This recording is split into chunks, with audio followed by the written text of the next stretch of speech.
On each of the following slides, you will find a tiny video that supplies narration. Thanks to Powtoon.com, I was able to create these video audio clips. Wait for the Powtoon ad at the end before clicking any other media, and that will indicate the end of narration for that slide. In chapter 32 of the Moore text, Lesberg discusses accreditation and quality control for higher distance education. Just as controversial and messy as many other areas of distance education are, so is accreditation and quality control. Traditionally, the U.S. gives freedom to each state to determine the standards by which higher ed institutions operate. The state standards vary and are often focused on the minimum requirements of initiation rather than the outcomes. Out of the need for a more consistent and thorough evaluation, accreditation associations were born. You'll see the most widely accepted of these below, known as the regional associations because they cover certain regions of the U.S. Students want to know that their degrees will be credible for later pursuits, and these associations create guidelines to monitor the integrity of institutions.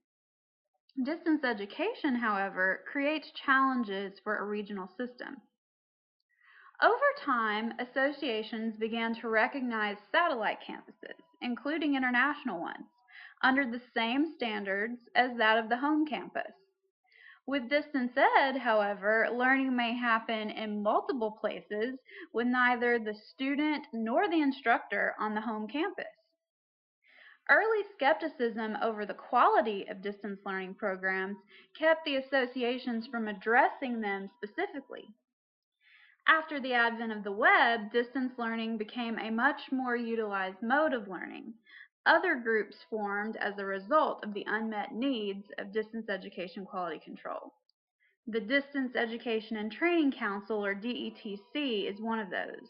The American Council on Education and consortia like Western Interstate Commission for Higher Education. As these groups entered the picture, the regional associations recognized their need to focus more on distance education programs. The North Central Association of Colleges and Schools led the charge, and the question was raised whether regionalism was outdated.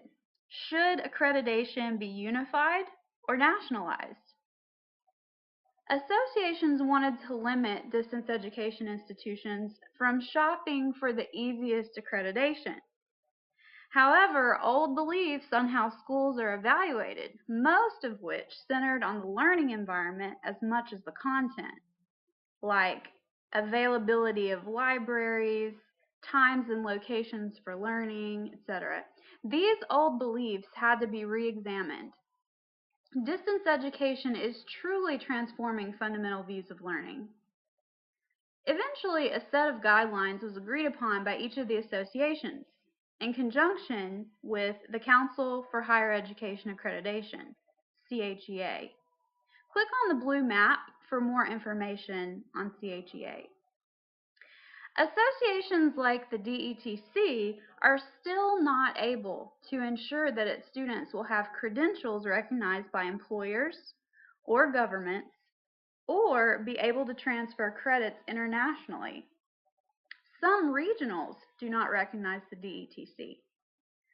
Obviously, a lot more work and a lot more consideration needs to be given in this area of distance education.